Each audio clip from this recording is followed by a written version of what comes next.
Hey folks, Zach Osterman here, IU Insider, Indianapolis Star, coming to you from the world's most famous arena and talking to you about what is likely the end of Indiana's season. Hoosiers, I don't think there's any way to describe it except disappointing. 76-69 loss to Rutgers, a game that Indiana started very well, led 24-8 after about, I think, 5 or 6 minutes.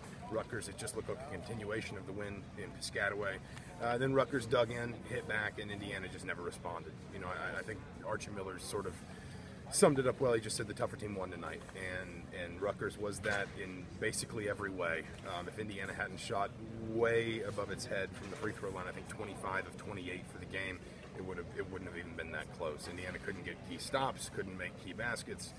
Anytime Indiana cut it close, either they gave Rutgers something too easy at the defensive end, or they committed a turnover or just a wasteful possession at the offensive end. It was a lot of this team's sort of worst performances kind of wrapped into one, which is often the way that bad teams, or teams that are flawed, I should say, lose to end the season. It is just something that winds up emblematic of the season that was. So a subdued night. I mean, Archie basically kind of took responsibility for Juwan Morgan not getting enough touches, not getting involved enough.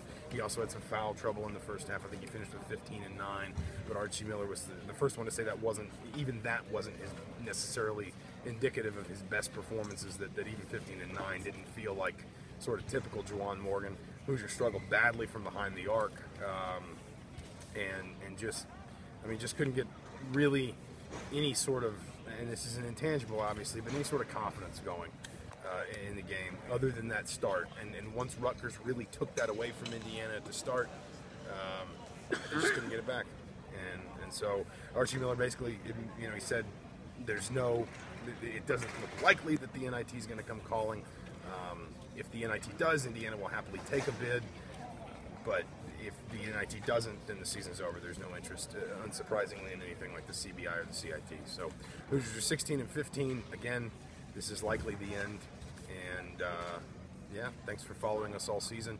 As ever, really appreciate you guys reading our coverage, watching our videos, listening to our podcasts. We'll keep spinning stuff forward into the offseason if this is indeed the conclusion of the 2017-18 season for Indiana basketball. But for now, for the Indianapolis Star, I'm Zach Osterman. We'll see you soon.